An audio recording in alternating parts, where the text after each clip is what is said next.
झालाय आणि तो म्हणजे अगदी तळागाळाच्या कार्यकर्त्यांपर्यंत ही भावना झिरपलेली आहे। आणि तरी सुद्धा जेव्हा सांगितलं जातं सुनील तटकरेंकडनं की 2019 सालापासूनच अजितदादांना भाजपसोबत सत्तेत जायचं होतं, पण प्रश्न आता त्यामुळं एनडीए मध्ये विलिनीकरणाचा निर्माण झालाय। तुम्ही पण आता मगाशी बोलता बोलता सांगितलं की या संदर्भात एनडीएशी संपर्क साधूनच सगळं काही होऊ शकेल, पण तुमचं जे स्वतःच्या मनातलं आहे ते आणि एनडीएच्या बंधनात राहून जे काही करायचं असेल तर या विलिनीकरणाच्या दृष्टीनं तुम्ही शेवटचा जर मुद्दा आता तुम्हाला मांडायची संधी दिली तर काय सांगाल? नक्कीच तुम्ही कोणताही पक्ष मोठा होत असताना त्यामध्ये एक सामावून घेतलं पाहिजे। हो प्रत्येकाला बरोबर घेतल्याशिवाय पक्ष कुठलाही मोठा होत असतो, हो परंतु काही तांत्रिक अडचणी टेक्निकली तपासल्या पाहिजे पक्ष एकत्र पुढे घ्यायचा असेल तर। आणि त्याचबरोबर आमच्या एनडीएतल्या प्रमुख पक्षातल्या नेत्यांना देखील विचारलं पाहिजे की मी जाहीरपणाने सांगतोय, कारण आज आम्ही एकत्र निर्णय केला किंवा असे विचार जरी आणत असलो, राष्ट्रवादी काँग्रेस पक्ष म्हणून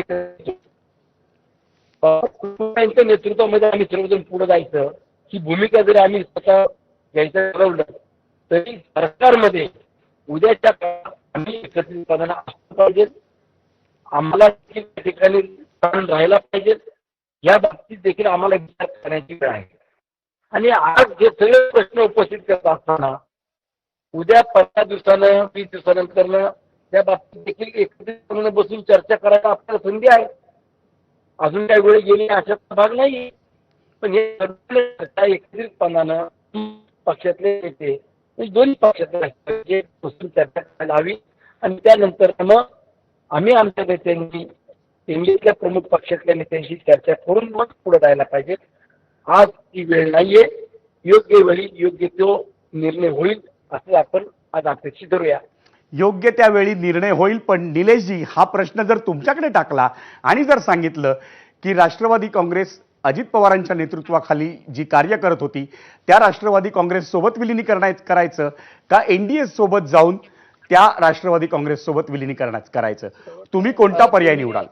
तुम्ही जर सत्ता आणि सत्तेच्या माध्यमातून या बाकीच्या गोष्टींचा विचार करत राहिले तर तुम्हाला मित्र पक्षाला विचारणं अपेक्षित असतं। पण तुम्हाला पक्षाच्या हिताचा जर निर्णय घ्यायचा असेल तर त्या पक्षाचे प्रमुखांनी एकत्र येऊन ती निर्णय घेतला पाहिजे। आज आम्ही एखादा निर्णय घेत असताना निर्णय घेत असताना आम्ही महाविकास आघाडीत शिवसेना उद्धव साहेबांची असो किंवा काँग्रेस असो, आमचा पक्ष वाढवित असताना आमच्या पक्षाच्या हिताचे निर्णय घेत असताना त्यांना विचारावं असं काही बंधन नसतं, असं कुठलंही बंधन नसतं। शेवट आपल्या पक्षाचे विचार, आपल्या पक्षाचे ध्येय धोरण। आज सुनील शेळकेंनी सांगितलं की आम्ही महायुतीत आहे, आम्हाला बाकीच्या मित्र पक्षाला विचारणं गरजेचं आहे। शेवट त्या गोष्टीचा जरी विचार केला तर आदरणीय दादा असो किंवा राष्ट्रवादी पक्ष असो हा शिवशाहू फुले आंबेडकरांच्या विचारावर चालणारा पक्ष आहे, सेक्युलर विचारावर चालणारा पक्ष आहे। ते एकत्र जरी असले त्यांचे विचाराचे मतभेद आहेतच। त्यामुळं आज आपण आपल्या पक्षाचा निर्णय घेत असताना आपल्या पक्षाचे प्रमुखांनी एकत्र बसूनच निर्णय होऊ शकतो। निलेशजी, पक्षीय पातळीवर तुम्ही उत्तर देताय, पण वैयक्तिक पातळीवर तुम्ही जर याचं उत्तर विचारलं तर तुम्ही काय उत्तर द्याल?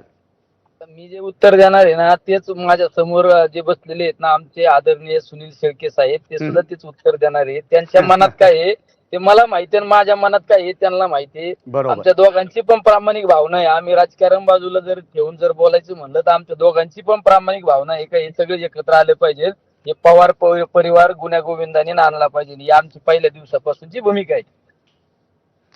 धन्यवाद। तुम्ही दोघांनी अतिशय संवेदनशील आणि पक्षाच्या दृष्टीने अतिशय महत्त्वाच्या विषयावरती बोलण्यासाठी आम्हाला वेळ दिलात आणि वेळ प्रसंगी अगदी कुठलाही आड पडदा न ठेवता तुम्ही आम्ही विचारलेल्या प्रत्येक प्रश्नाला उत्तर दिलीत। निलेश लंकेजी आणि सुनील शेळकेजी, आपल्या दोघांचेही पुन्हा एकदा आभार। आणि मंडळी, झिरो मध्ये आता वेळ झाली आहे पुन्हा एकदा एका ब्रेकची, पण तुम्ही पाहत राहा एबीपी माझा।